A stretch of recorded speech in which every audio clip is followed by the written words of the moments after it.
ऋषि क्रोध में बोले, मुझे ये बताओ कि तुम्हारे यहाँ आने वाले लोगों का क्या अपमान होना चाहिए। आप मर्यादा पुरुषोत्तम राम है, धर्म का स्वरूप है आपके यहाँ संतों का अपमान हो रहा है। नहीं नहीं महात्मा जी, आपको जरूर कोई गलत फहमी हुई होगी। आप बताइए किसने किया अपमान।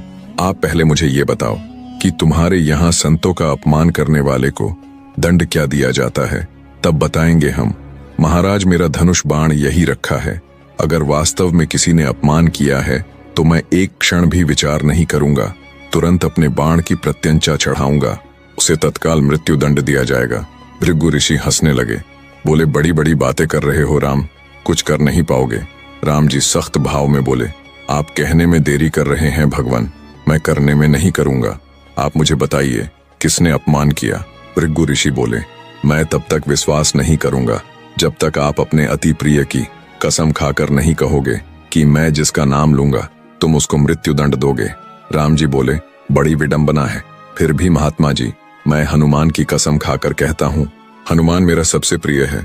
आप जिसका भी नाम लोगे मैं उसे जीवित नहीं छोड़ूंगा। तो फिर सुनो रघुनंदन राम, तुम्हारे यहाँ आए हुए सभी संतों का सम्मान किया जा रहा है, सभी को तिलक किया जा रहा है, माला पहनाई जा रही है, दक्षिणा दी जा रही है। श्री राम जी बोले, हाँ महात्मा जी, लेकिन राम मेरे साथ अपमान हुआ है। मेरा ना तो तिलक किया और ना ही माला पहनाया। तुम्हारे भाई लक्ष्मण ने मेरा अपमान किया है। राम जी ने देखा तो सभी का तिलक और सभी को माला थी, लेकिन महात्मा जी के नहीं थी। राम जी ने तुरंत अपना धनुष उठाया, बोले, कहाँ है लक्ष्मण। उस समय लक्ष्मण जी किसी कार्य से बाहर गए थे। सैनिक से बोले, जाओ लक्ष्मण को पकड़ कर लाओ।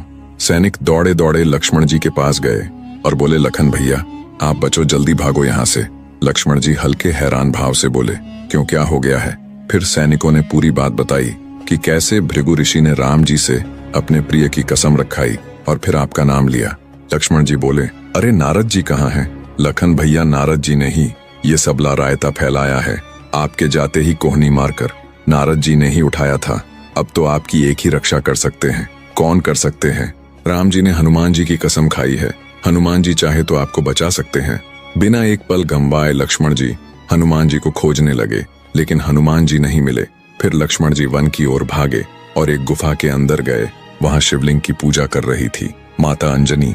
लक्ष्मण जी ने माता को प्रणाम किया और फिर अपना पूरा वृतांत बताया। बोले, माँ मेरी रक्षा करो। अंजनी माता को सुनकर बड़ी हैरानी हुई और दृढ़ स्वर में बोली, लक्ष्मण यहाँ खड़े हो जाओ, तुम्हारी रक्षा का दायित्व मेरा है। इसके आगे की कहानी अगले भाग में देखेंगे।